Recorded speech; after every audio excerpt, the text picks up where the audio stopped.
Je vais démarrer par vous dire qu'on sait depuis quand même un certain temps que le diabète de type 2 est en partie héritable. En effet, il existe différences entre les groupes ethniques qui partagent pourtant le même environnement, et notamment les Indiens climat qui ont 19 fois plus d'incidence de diabète que les Caucasiens qui vivent aux États-Unis. On sait aussi qu'il y a une certaine agrégation familiale, c'est-à-dire que les apparentés diabétiques de type 2 ont 3 fois plus de risques de développer la maladie que la population générale. Le risque de développer le diabète est de 40% pour les personnes qui ont un parent avec un diabète de type 2 et près de 70% si les deux parents sont affectés. Et puis il y a bien sûr des études de jumeaux qui montrent que chez les jumeaux monozygotes, si l'un est diabétique de type 2, l'autre développera la maladie dans 70% des cas, alors que chez les jumeaux dizygotes, c'est effectivement 20 à 30% des cas. Et donc dans les années, au milieu des années 2000, 2006, 2007, il y a des études sur le génome entier qui ont été réalisées et on a comparé finalement le génome entier des individus contrôles, des individus qui ont développé la maladie. Et pour ça, on a regardé plusieurs facteurs génétiques. Alors le problème de ce genre de choses, c'est qu'il existe énormément de mutations chez l'humain. Là, vous voyez à peu près 150 millions de mutations qui sont répertoriées dans certaines bases de données. Donc c'était difficile d'un point de vue technologique d'étudier toutes ces mutations en même temps. Donc les généticiens ont utilisé une sorte de subterfuge qui se base finalement sur le séquençage du génome humain et qui se base sur le fait qu'en fait, les mutations génétiques sont transmises sous la forme de blocs ensemble, donc elles sont très corrélées, et ceci s'explique notamment par leur combinaison homologue. Vous voyez que les chromatides sont échangées lors de la méiose et elles sont transmises d'une génération à l'autre de manière répétitive. Et donc, en fait, ce qui permet donc, quand vous avez l'information, par exemple, de ce polymorphisme, chaque carré représentant un polymorphisme, vous pouvez inférer les polymorphismes qui se trouvent dans la même région. Et donc, c'est par ce subterfuge qu'au lieu d'étudier les 150 millions de mutations dont je vous ai parlé tout à l'heure, on a commencé par étudier 100 000 polymorphismes, 300 000, 500 000, et aujourd'hui, on est presque à 5 millions. Donc, l'avantage, finalement, de cette découverte, c'est de minimiser le nombre de polymorphismes analysés par bloc de déséquilibre de liaison. C'est-à-dire que donc il y a une histoire de corrélation. En étudiant un seul polymorphisme, on a l'information de celui qui est à côté. Par contre, il y a des inconvénients. L'inconvénient, c'est quand on identifie un marqueur génétique de diabète de type 2, c'est pas toujours évident de savoir sur quel gène cela va impacter. Puisque comme vous le voyez, donc le rouge en fait correspond au niveau, le rouge correspond au niveau de corrélation, et quand il y a plusieurs gènes dans ce même bloc, c'est très difficile de savoir lequel va être impacté. Donc pour cela, il existe certaines choses qu'utilisent les généticiens pour savoir quel polymorphisme va agir sur quel gène, notamment bien sûr la localisation de où se trouve le polymorphisme. S'il existe déjà des mutations délétères ou protectrices dans les gènes qui sont dans la même région, des associations entre les polymorphismes et l'expression des gènes, et puis bien sûr la littérature sur les gènes qui sont dans cette région. Et donc, dans la littérature, aujourd'hui, il existe plus de... Alors je ne vais pas rentrer dans les détails, parce qu'en 15 minutes c'est très difficile, mais il existe plus de 90 marqueurs gènes de diabète, on va dire.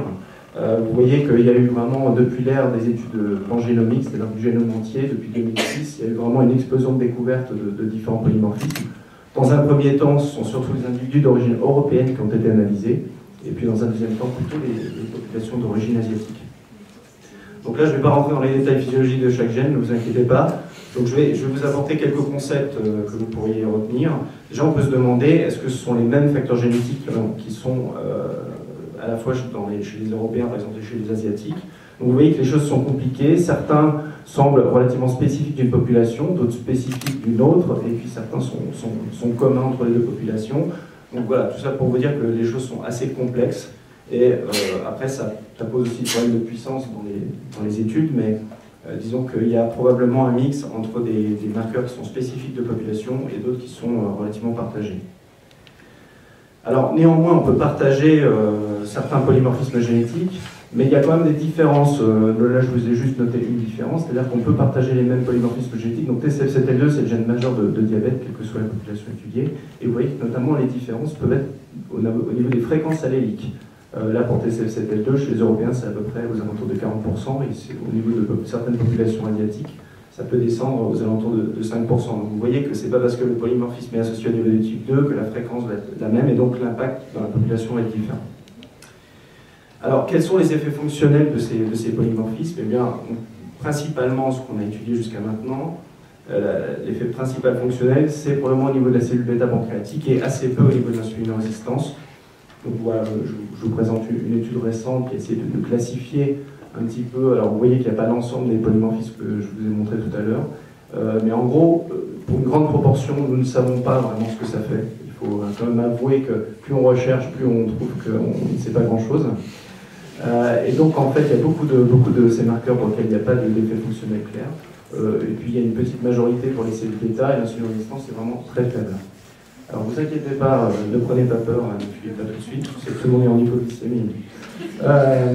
Donc c'est finalement une illustration de ce que je vous ai un peu dit avant. Donc en fait, vous avez l'ensemble des marqueurs de diabète de type 2 qui sont au niveau du groupe violet ici. Et ici, ça représente ce qu'on appelle les traits intermédiaires du métabolique du diabète de type 2. Donc vous avez la fasting glucose, insuline, HbA1c, humeur glucose. Et en fait, ce sont les effets fonctionnels qui ont été identifiés sur ces mêmes marqueurs pour d'autres types de valeurs intermédiaires. Donc là, vous avez le fasting insuline.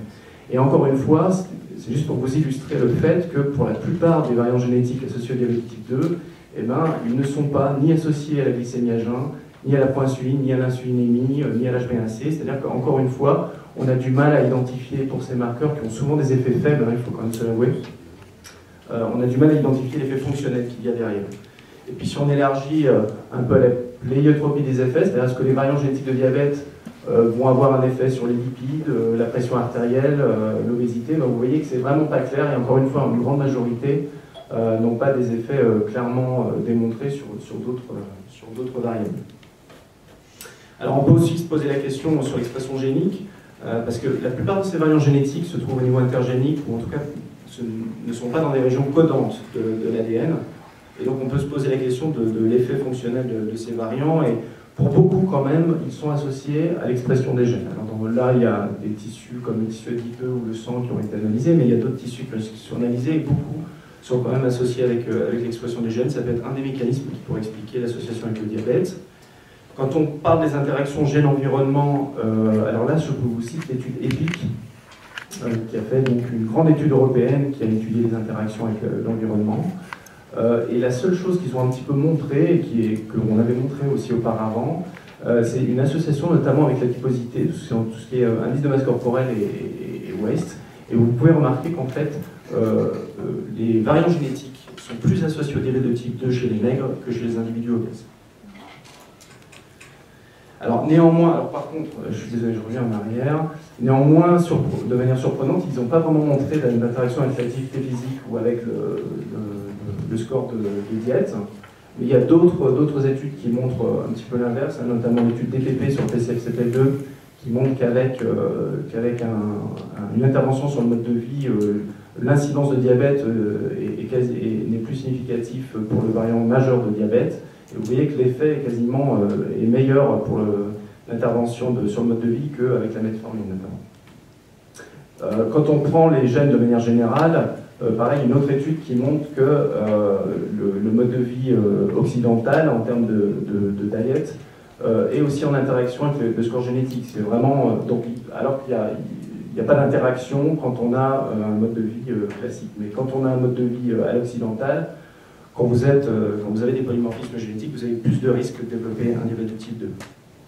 Et apparemment, ce qui est le plus imputé, effectivement, on en a parlé précédemment, c'est processed meat et la viande rouge. Alors, est-ce qu'on peut prédire le diabète de type 2 à partir des variations génétiques? Eh bien, la réponse est non.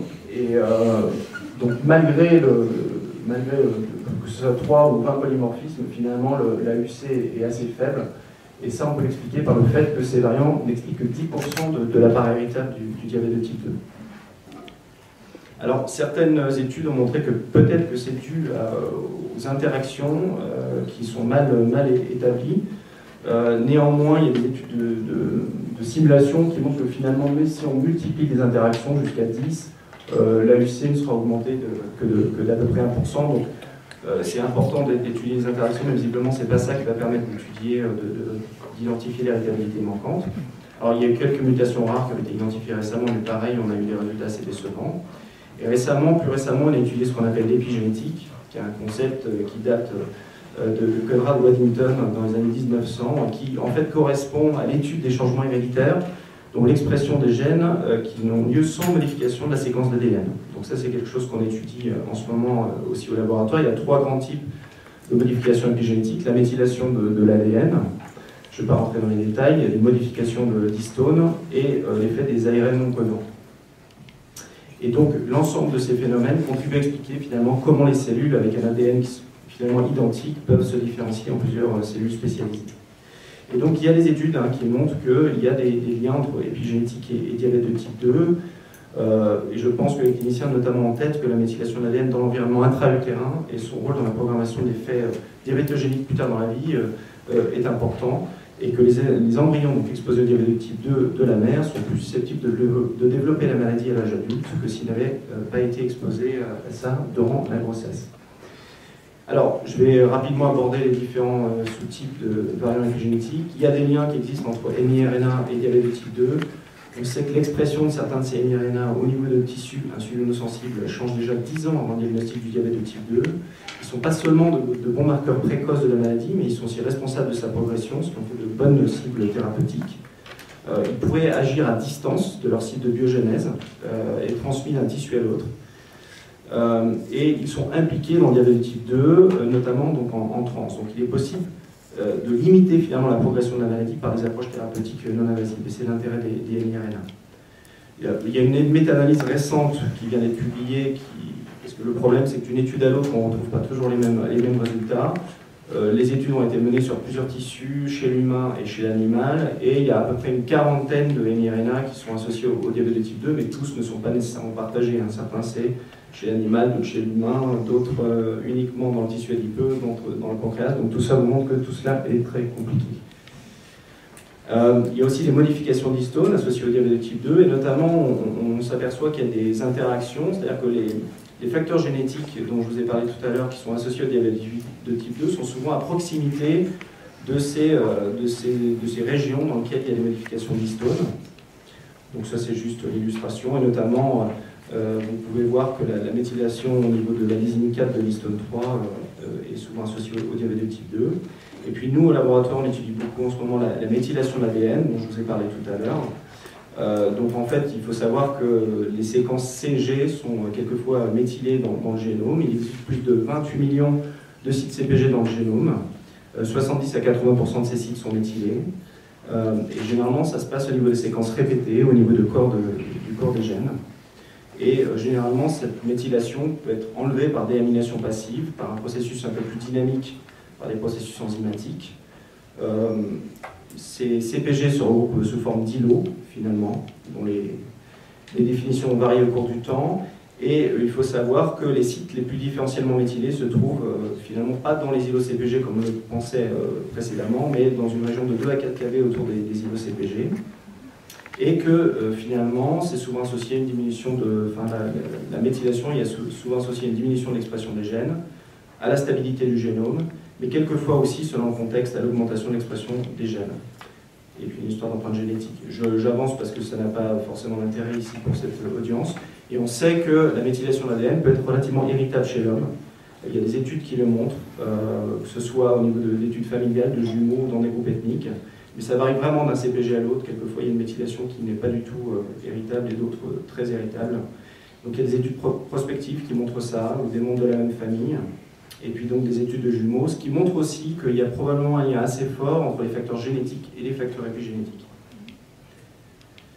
Alors ça c'est juste un petit résumé de ce qui a été fait jusqu'à maintenant, et nous on a travaillé sur le foie, donc on a identifié à peu près 6 marqueurs épigénétiques du diabète de type 2. Les seuls messages que je voulais vous dire ici, c'est que la plupart des facteurs qu'on a mis en évidence dans le foie sont des facteurs d'insulinorésistance et du métabolisme des lipides. Il y a d'autres choses aussi qu'on peut mettre en évidence, c'est que l'ensemble des marqueurs qui ont été identifiés, en fait, il y a déjà, quand on étudie que le sang, toutes les études ne retrouvent pas les marqueurs génétiques, donc il y a un véritable problème de reproductibilité dans ces études. Et puis, les facteurs qui sont identifiés dans un tissu ne sont pas forcément retrouvés dans un autre. Donc les facteurs épigénétiques sont relativement tissu-spécifiques, et nous on a notamment essayé de regarder si dans le sang, de manière non invasive, il était possible d'identifier les marqueurs qu'on avait retrouvés dans le foie, et la réponse est non pour l'instant.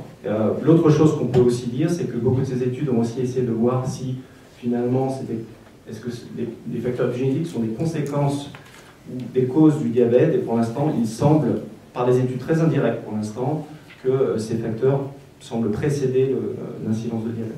Donc voilà, c'est un petit peu les messages que je voulais vous transmettre aujourd'hui. Je vous remercie de votre attention.